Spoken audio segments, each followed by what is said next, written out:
Muy buenos días, estimado televidente. Muy buenos días, estimados todos. Buenos días, damas y caballeros. Qué agradable amanecer con la verdad. La verdad de hoy es la misma de 20 años.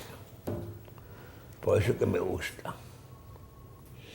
En mi casa de familia, San Francisco de Macorís, era prohibido hablar mentiras y robar. Pobre de mí, a los 5 años y pico, mi mamá creyó que era una mentira mía.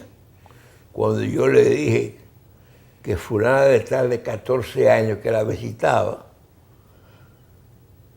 y hacía creer que era pura coincidencia que se encontraba con un de 30 años que estaba ahí y que tenían amor, me dio una pela, dicen que estaba hablando de mentira. A los 8 meses se casaron y eso para mí fue una satisfacción muy grande. Y ellos que se mudaron aquí, lo que hace Carlos, hicieron las cosas de 30 millones de pesos. Me invitaron a mí, me hicieron una invitación muy especial para mí. Y la hija de ellos, cuando me ve, pone a llorar, pidiéndome excusa. Digo, mi amor, eso no es nada. Así es que la mentira en mi casa no funcionaba. Ni en mi vida privada, ni en mi vida pública. Eso no lo permito yo. A nadie. La verdad es el argumento más sólido que Dios nos ha dado a nosotros. Por eso que hoy me siento orgulloso de poder invitar a uno de los pocos abogados honestos que hay al programa, porque decía Lincoln, si tú no puedes ser abogado, sea honesto. Él fue honesto y abogado. Doctor Restituyo, da gusto eso. Esa profesión está a la deriva, pero ha mejorado un poquito. Gracias a Dios por las críticas que le hacen. No, gracias, Claudio. Yo estoy totalmente de acuerdo. Bueno, es la Biblia que dice que, o Jesús que dice que la verdad os nos hará libre. Sí. Porque la verdad realmente crea una satisfacción, da una satisfacción. Cuando tú dices la verdad, tú te sientes libre. No es lo malo. Porque la mentira, tú tienes que ocultarla permanentemente. Todo el tiempo. Y tienes que estar pensando permanentemente en la mentira. Lo que tú dijiste. Y lo que tú dijiste, y cuidado si te equivocas. Porque por eso los niños no hablan mentira. No. Porque la mentira es lo natural del ser humano. La verdad es lo natural del ser humano. La mentira hay que construirla. Yo le digo a los hijos míos que son abogados. Bueno, hay uno que ya se graduó y otro está estudiando. Digo yo, miren, el derecho deja dinero. La gente ni siquiera está buscando capacidad en el abogado, está buscando honestidad. Sean honestos. Sean honestos. Es posible que no sepan un caso, pero si lo llevan con honestidad y con verdad, la gente lo va a tener como abogado, porque yo he sido abogado toda la vida y he vivido del derecho. Y como yo no tengo aspiraciones de tener yate, ni tener villa, entonces el derecho a mí me deja y vivo bien. Ahora, cuando tú tienes aspiraciones de tener una villa, de tener un yate, de tener un avión, entonces tú tienes que hacer otras cosas. 10 mujeres, entonces tú tienes que hacer otras cosas, porque ser honesto no es que tú seas pobre, pero ser honesto requiere también tener un límite de vida, un límite de tranquilidad, un límite de accionar, porque te lleva a profundizar en tu interioridad, en la espiritualidad. La verdad, Claudio... No, tú no sabes lo que... Óyeme, yo tengo un principio, yo digo, la política es pública, y como es pública, tiene que ser verdadera. Sí. El político no puede ocultar ni puede hablar mentira. Cuando yo diga una mentira en términos políticos, quizá pueda ser por ignorancia, pero yo no hablo mentira, y yo soy un político de 40 años, de izquierda. Siempre he militado en ideas revolucionarias. Nunca he transigido en lo que yo entiendo y en lo que yo creo. Y siempre le he dicho a mis clientes la concesión que yo tengo. Hay casos que yo no lo asumo por convicción. No critico a los abogados que lo hagan, pero yo no lo asumo por convicción, por creencias políticas y por ejemplo familiar. Porque como tú dices, a mí también me pasó eso. En mi casa, mi madre, a mí me devolvieron de más en un colmado. Y yo lo llevé a mi casa. Y mi papá me majó la mano con un martillo. Si usted no tenía que traerlo, usted tenía que dejarlo ahí mismo, porque usted sabía que le iban. Porque yo fui y le dije, mire, me dieron de más. No, es que tú no tenías que traerlo, usted tenía que dejarlo allá mismo. Y yo tuve que ir llorando y a golpeado y a devolverle el colmado. Entonces, esos son los valores que la sociedad construye y que el Estado debe de seguir garantizando. Quizá no con majarle la mano o quemarle la mano como se hacía antes, pero el Estado debe de garantizar que la ciudadanía, que la sociedad siga teniendo los valores con los que se construyen.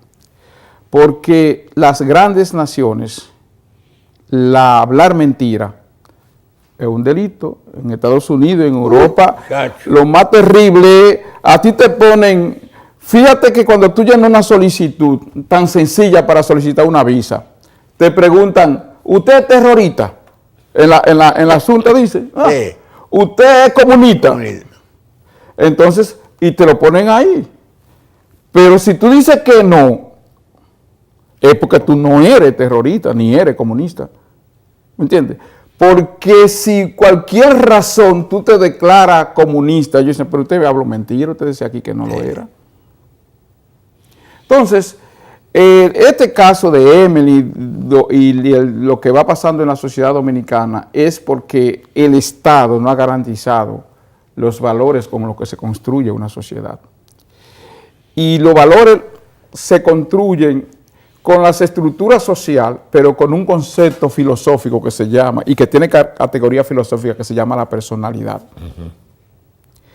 La personalidad es determinante en los procesos políticos y en la construcción de una sociedad. Alguien decía, creo que un principio árabe que decía, una ciudad es como es su ayuntamiento y su ayuntamiento es como es su síndico. Es decir, un país es como es su estado y su estado es como es su presidente. Sí, claro que sí.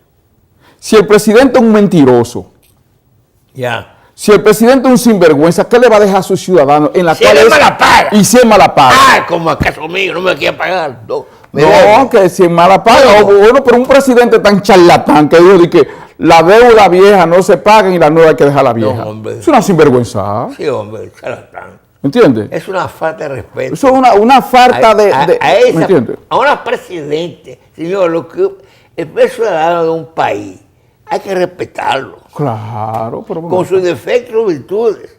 Pero que eso es la pena, porque no se respetan. Yo le voy a decir una cosa, aprendí una gran frase de un poeta francés que dice, el respeto es el exceso del amor.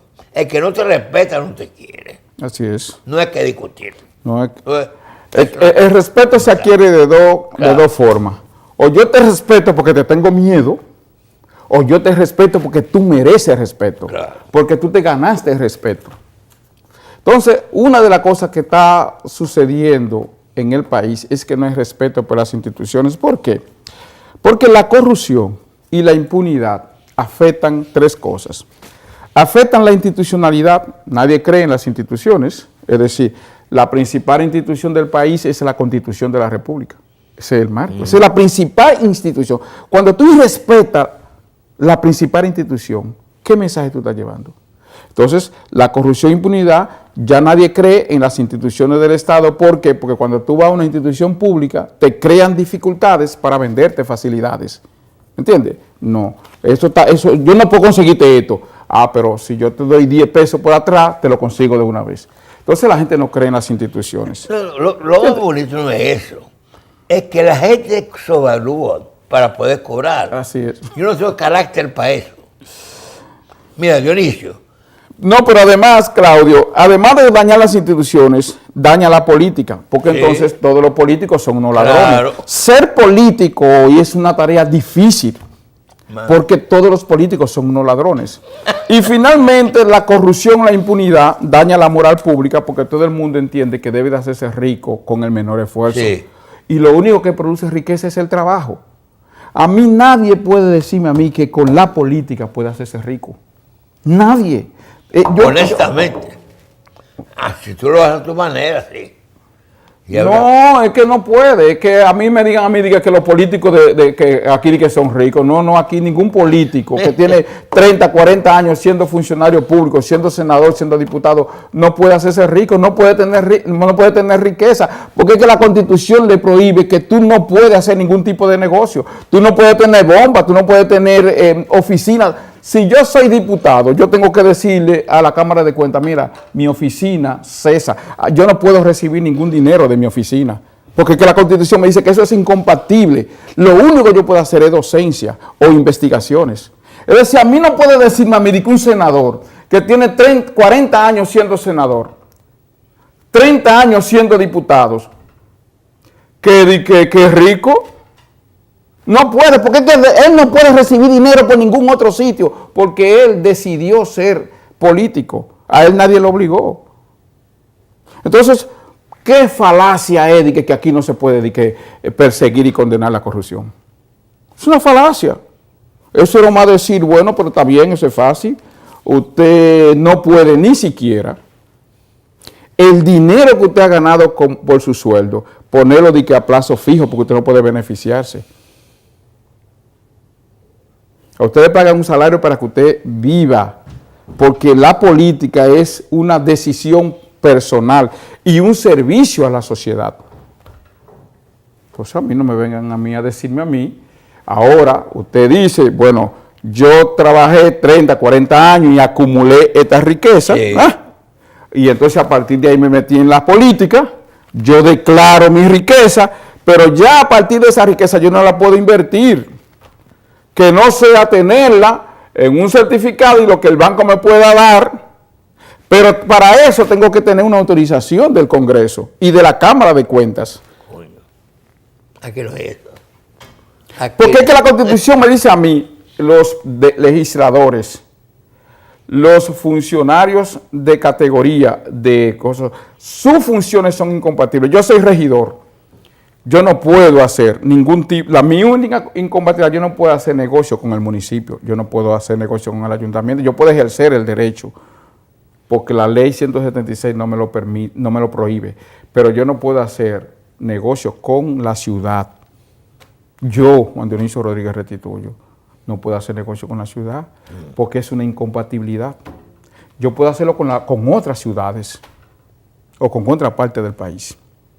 Entonces, Claudio, la sociedad dominicana está mal, tiene que hacer una ruptura. Nosotros necesitamos en el país educación, pero también cumplimiento irrestricto con la ley. Y yo creo que en una reforma política, en una constituyente por voto popular, debe de prohibírselo. Y de hecho, Fidel Santana presentó un proyecto de ley planteado por nosotros, en la que creemos y establecemos que la corrupción debe de perseguirse hasta el 3er grado de los últimos 75 años. Porque uno de los problemas de la falla que tiene nuestro país es una falla histórica, ciertamente, pero una componenda de todos los sectores, de una burguesía que no cree en este país. ¿Cómo tú me dices a mí que tú tienes 50 años, 55 años, casi 60 años, en un crecimiento permanente en términos económicos, y nosotros tengamos los niveles de pobreza y estemos en los últimos rankings y lugares en aspectos como educación, en aspectos como salud, en aspectos como muerte materno-infantil, en que las niñas de 12, el 22% de los partos en la República Dominicana son niñas de 12 a 19 años, con la mayor cantidad de población carcelaria, más de casi 1 millón de jóvenes que no trabajan ni estudian. ¿Cómo tú me dices a mí que yo tengo una educación obligada, es obligatoria la educación y gratuita, y tú, el Estado, no tenga la capacidad para verificar cuáles son los muchachos que no están yendo a la escuela o no? Entonces, es una sociedad que falló, óyeme, lo que están gobernando, lo que han gobernado en los últimos años, ese es otro problema, la ausencia de democracia. Fíjate que nosotros decimos, Claudio, y amigos televidentes, que el siglo XIX fue un siglo de dictadura. Que entre Buenaventura Báez, Pedro Santana, Lili, en el siglo XVIII, esos tres gobernaron 17, 19 y 14. Y si partimos del 1844, son 56 años, y ellos gobernaron 39. Y los otros fue un relajo. Y en el siglo XX, entre los 8 años si sumamos los 8 años de intervención norteamericana, los 31 de Trujillo, y los 22 de Balaguer, los 24 de Balaguer. 24. Sí, porque recuérdate que él, cuando matan a Trujillo en el 1961, sí, él duró hasta 2 años más. Cuando matan a Trujillo, Balaguer duró hasta el 62, después que votó Trujillo, y duró después 12 y después 10.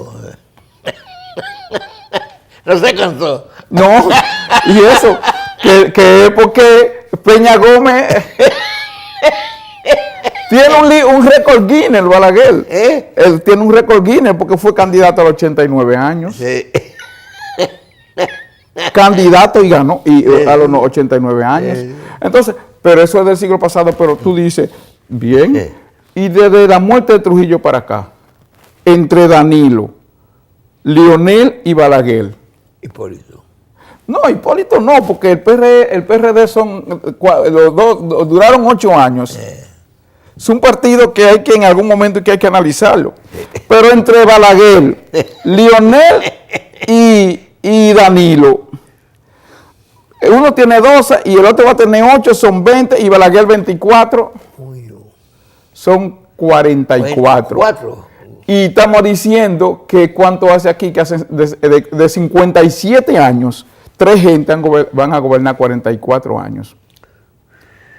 Entonces no es Santana, ni Lilis, ni Buenaventura Báez, ni Trujillo, es que lo tenemos ahora. Lo tenemos ahora. Claro que padre. No, que la democracia dominicana, desde el mismo nacimiento de la República, fracasó. Es decir, los que se sacrificaron por separarnos de Haití, fíjate que nosotros somos el único país de América que no nos independizamos de España ni de la metrópoli, nos independizamos de nuestro vecino. Sí. Nos separamos de Haití. Y cuando se iba a conformar la Constitución, los trinitarios, ninguno estaban aquí. Es decir, cuando Santana dicta el decreto del 30 de septiembre del 1844, convocando a los 32 constituyentes, los trinitarios todos o estaban muertos o estaban fuera del país. No participaron ninguno en la elaboración de la Constitución. Y aún así, cuando se va a proclamar la Constitución, Santana va con un ejército y dice, no, hay que ponerme el artículo 210 porque nosotros estamos en guerra y yo necesito poder. Y todavía tenemos ese artículo 210, que antes era el 55 y ahora es el 28.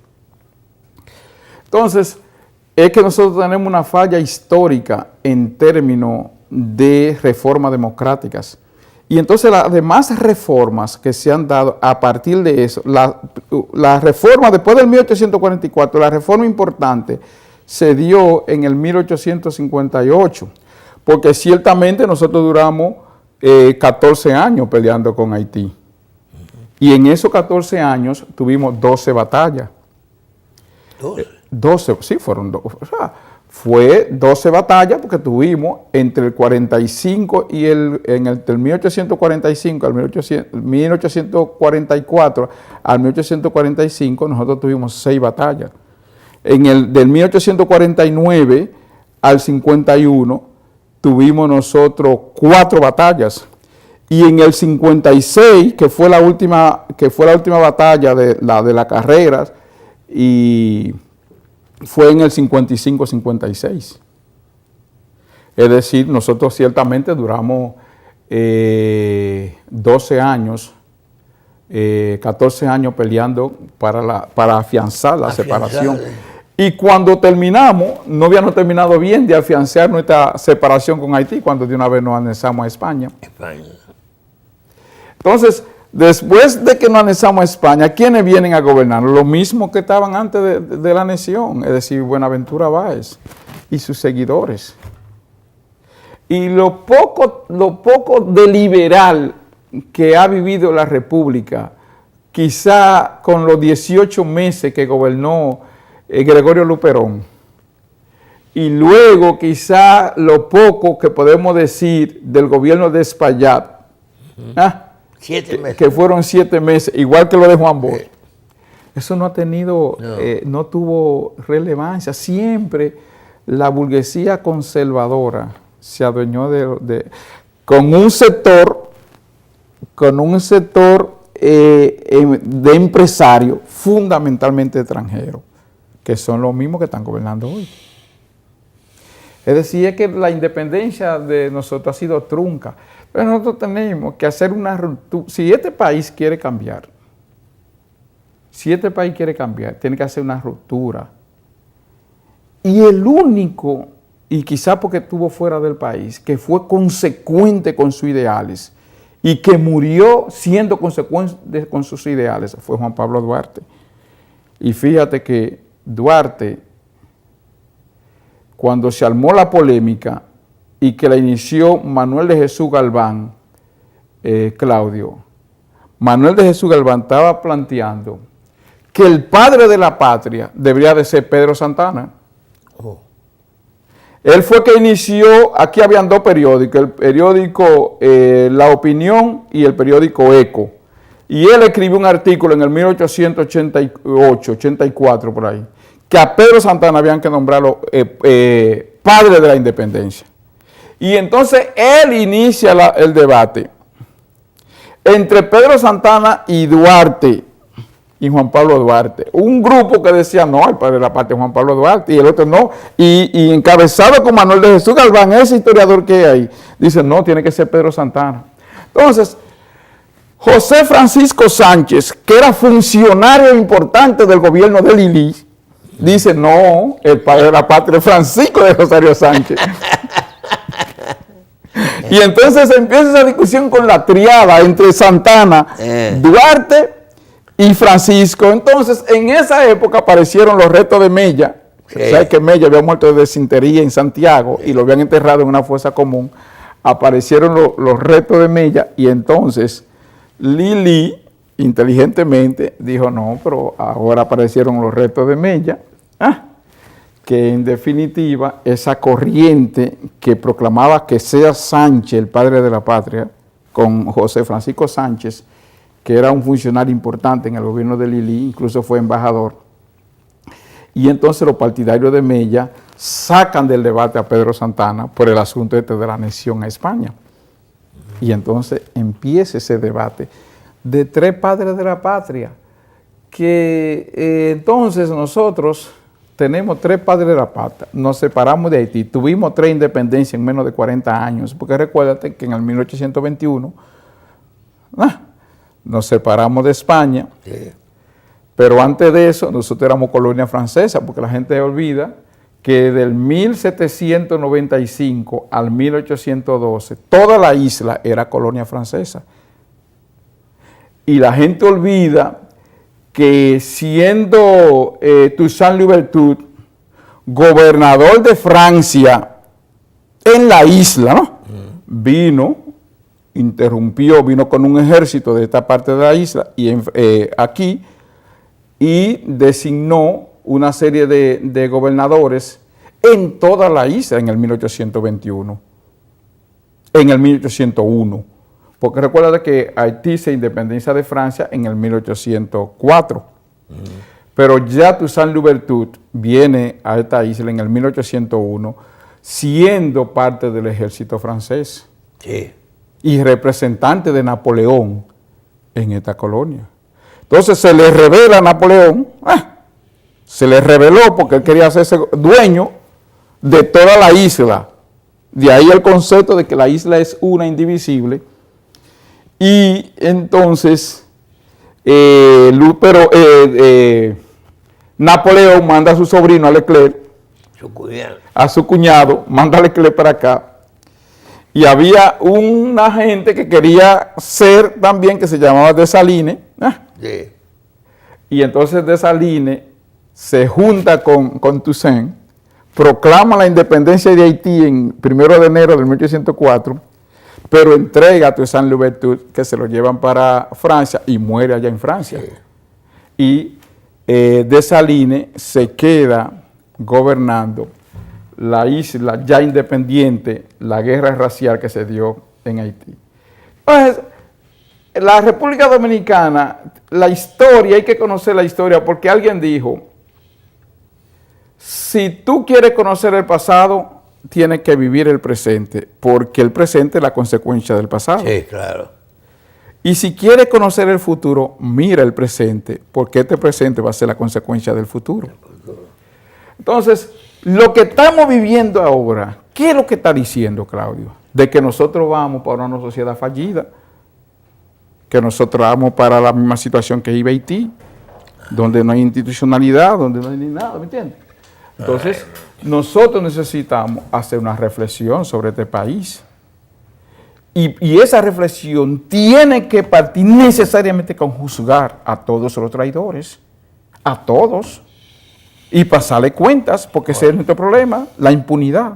No, doctor, no me hable. Eso era más de todos los vicios. Yo no quiero saber de esa vaina. Para mí todo lo que nos pasa es impunidad. Todo. Una mujer que mata a hijos, todo es impunidad. Todo eso es consecuencia.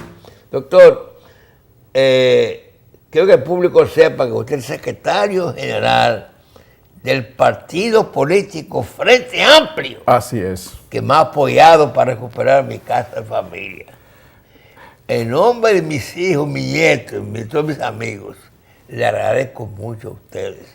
Es que nosotros tenemos como partido político ir donde quiera que haya una injusticia. Y lo que te han hecho a ti, le agradezco mucho. Es una injusticia. Fidel me gustó cuando dijo, Claudio, tú eres mi hermano. Yo no puedo permitir eso. Solamente la clase política dirigente nuestra, que son unos abusadores, toleran, aceptan eso. Pero es una cosa grave. Me gustó la reacción de Hipólito. Claro, yo no puedo permitir eso. Si llego al poder, yo echo todo eso para atrás. Leonel Fernández prometió ayudarme, ¿qué va? No puedo hacer nada. Porque es una cosa increíble. Hay una clase que ya tiene muchas ambiciones. Doctor, aparte de eso, quiero darle mi pésame a la familia Josefina Cabral, que fue mi amiga de infancia. Una bella mujer, la mujer más bonita que había en esa época. Muy amable conmigo. Ellos vivían donde está el PRI en la Bolívar. Sí. Y todos los domingos casi yo iba a almorzar ahí. Cuando yo podía, con ella, que es prima de Dona Riz Cabral, ingeniero Charlie Cabral, una familia muy decente. Mi pésame a su familia, Manuel Díaz Cabral y a todos los demás. Muchas gracias por todo. Permíteme regalarle al invitado esa botella que decía los romanos. ¿Y de qué es esa botella, Claudio? Decía los romanos, in vino veritas. El vino está la verdad. Ahí está la verdad. Decían los romanos, nubili sonis. La verdad está siempre donde sale el sol. Siempre. A mí me gusta esa frase. Bueno, señores, muchas gracias por todo. Así es que le agradezco otra vez.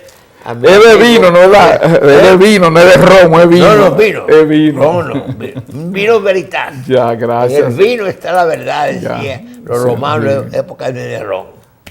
Así es que, Justiniano, muchas gracias por todo, gracias por venir y muchas gracias por la exposición que usted hizo. Hacía falta. Lo que nos falta es valor y tener principio. No hay principio, no hay nada. Eso es lo malo que tenemos. Las sociedades tienen que tener principios. Claro. Señor director, muchas gracias por todo. Apaga y vámonos.